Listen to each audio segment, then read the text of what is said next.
Wallace threatens to cancel sex tour if fans don't pay up, then rage quits when they want him to work for their donations. Gorilla Publishing announces James Freeman to headline Lexington Takeover in Lexington, Mississippi next week. Is this the new Lollapalooza?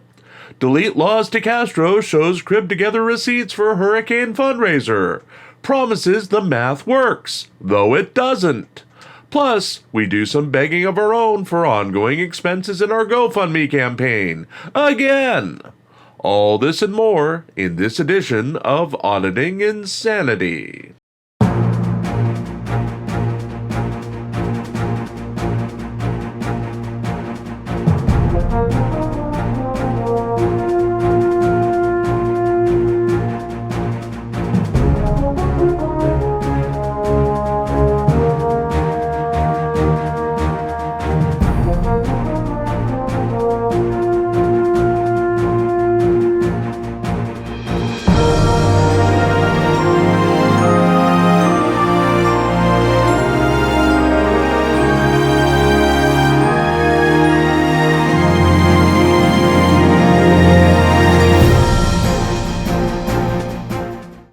Good afternoon and welcome to another edition of the Auditing Insanity Newscast brought to you by ReallyCoolNews.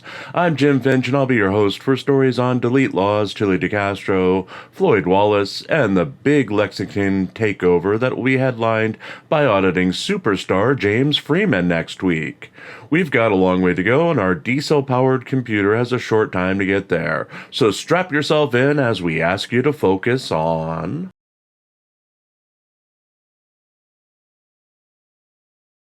Floyd Wallace threatens to cancel next overseas tour. A surprisingly candid Floyd Wallace pulled a bit of a bait and switch with his followers on Saturday, advertising a special live stream about the cancellation of his planned trip to Colombia for unknown reasons.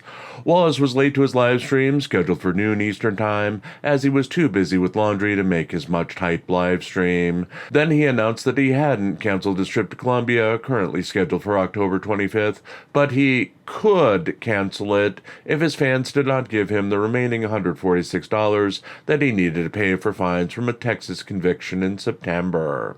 The YouTuber said that his probation officer recommended against leaving the country before his fines were officially paid. Wallace later added a deadline of this Tuesday for his fines to be paid, or else he would need to cancel the trip.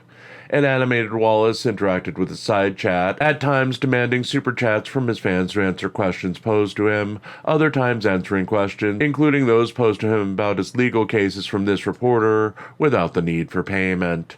Wallace ignored inquiries into the state of his still-active GoFundMe account, stating that he would only answer inquiries about his account if they were accompanied by a super chat. His dismissal brought no new funding to his ongoing campaign, as it sits at $410 out of a $3,000 goal. Our own ongoing expenses campaign took the day for Friday with a rare $10 donation. Wallace was angered at times by the lack of payment from his side chat, though he took in $57 in super chats during the live stream.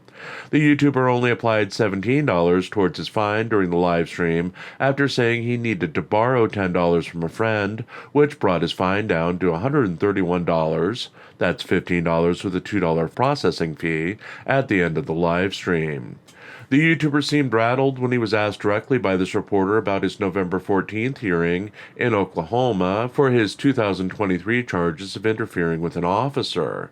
He again stated that he was going to fire his current attorney and cause a delay to search for a new attorney to push back his court date to accommodate travel plans. Wallace said he was currently paying $1,500 to file a plea deal to his current attorney, which he will be canceling as he felt that a further delay was warranted in this case as he now wanted to take the case to trial.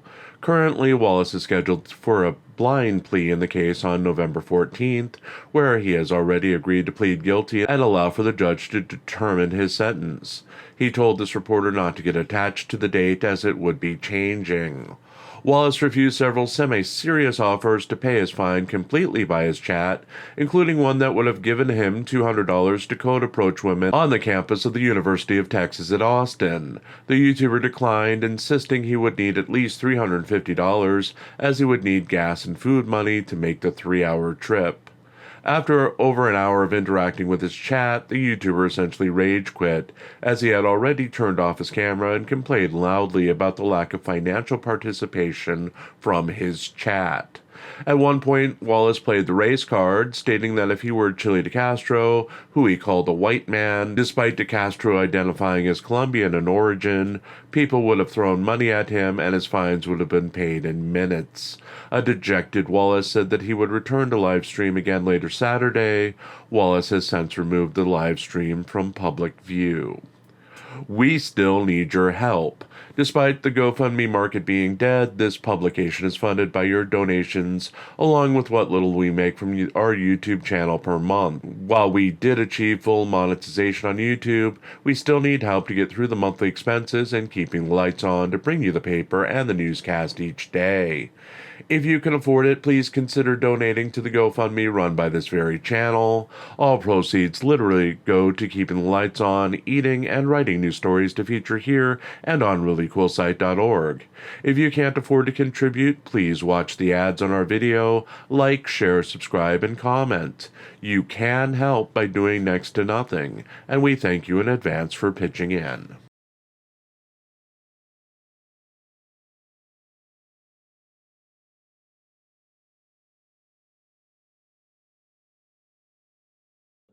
James Freeman to headline Lexington takeover.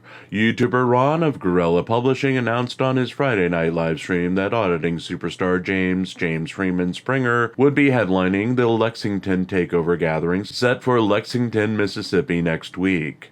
The takeover is set for October 14th to October 16th, 2024, and participants are expected to be at the Holmes County Courthouse in Lexington at 9 a.m. starting on the 14th to protest Ron's arrest earlier in the month for recording inside a police department in Lexington.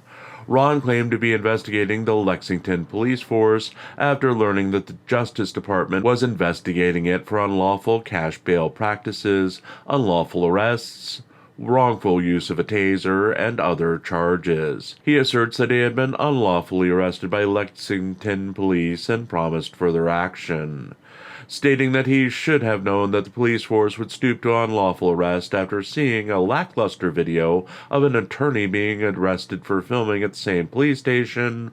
Ron said he was not discouraged by possible future action against him at next week's protests. The YouTuber announced that he had received $500 in donations from a supporter that will cover the cost of staying at a campground for the week and the cost of driving to Lexington in his diesel-powered camper, which he claims gets 8 miles per gallon. James Freeman will be the guest of honor at the 3-day gathering, as Josh Accountability for All Abrams declined to come due to family issues. All Super Chat and PayPal donations to Ron's accounts will go to Freeman's expenses, traveling from New Mexico to Mississippi in his van. If successful, this would be the second mass gathering of the First Amendment auditors this year, after a similar one-day takeover of Union City, New Jersey, earlier this summer in support of Leonard Leroy Truth Filipowski. Other than Ron from Guerrilla Publishing and Freeman, no other guests have been confirmed for the 3-day protest. No mention was made of Delete Law's Jose Chile de Castro, who has proclaimed himself the leader of all American First Amendment auditors, nor National Secretary of Auditing audit them as possible attendees. Ron scoffed at critics who said that only people with balls go to jail, and assured his followers that he will always attempt to talk his way out of possible arrests. He continued to state that an arrest doesn't prove anything for the cause, and in most cases is just a waste of time. He reminded his followers that everyone is supposed to be at the Holmes County Courthouse in Lexington at 9 a.m. on Monday for the start of the protest before ending his live stream.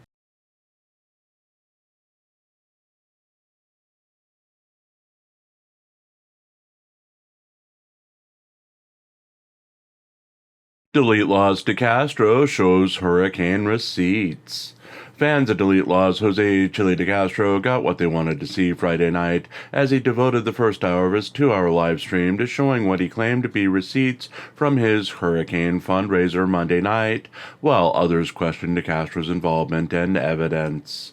De Castro started the hour with a graphic of what he said were donations from his Cash App and PayPal accounts, which consisted of a collage of names taken from his payment apps, along with amounts of donations. Some said hurricane or hurricane-related notes with them, and they all appeared to be from Monday night.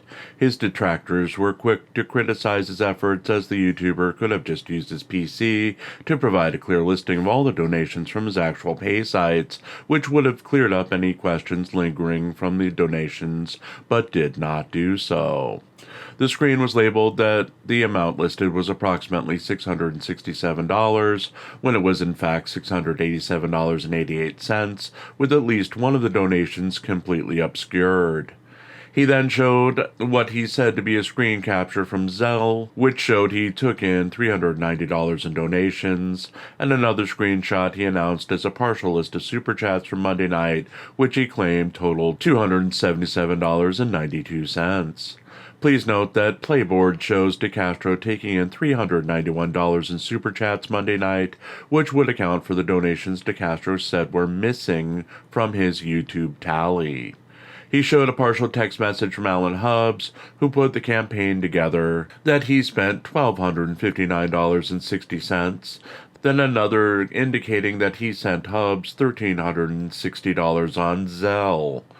Hubbs would later show receipts from Walmart for $540.98 and $533.75, with the rest of the funds raised supposedly going to fuel and food costs along the way to North Carolina and back. De Castro played a video from Hubbs that showed a still frame picture of a bed of a truck fully loaded with what looked like supplies, along with a sign indicated that it was from Delete Laws, misspelling Delete Laws with an S.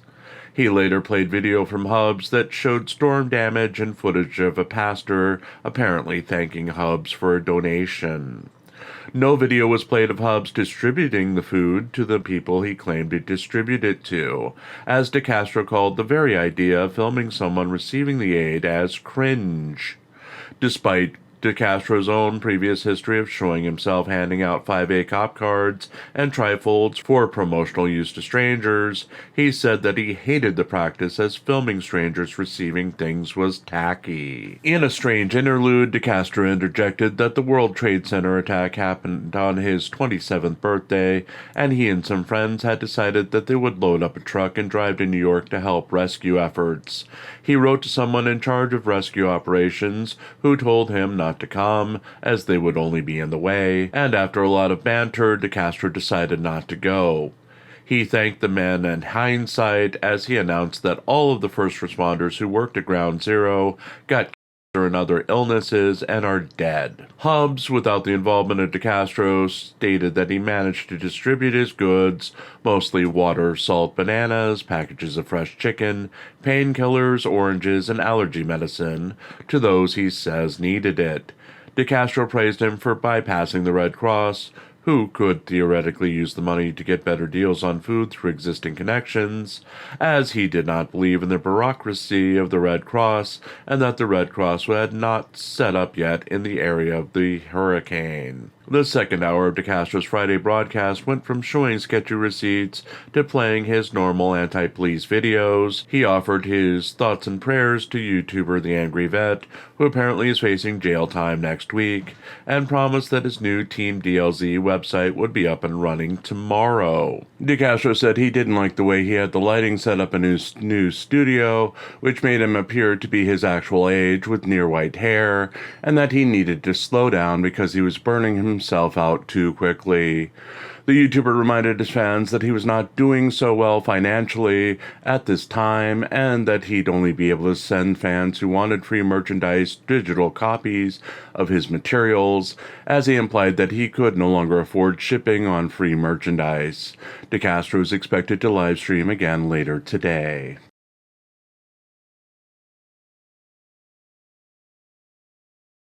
And we're back. A very special hello to both our newbies and our longtime listeners to this podcast.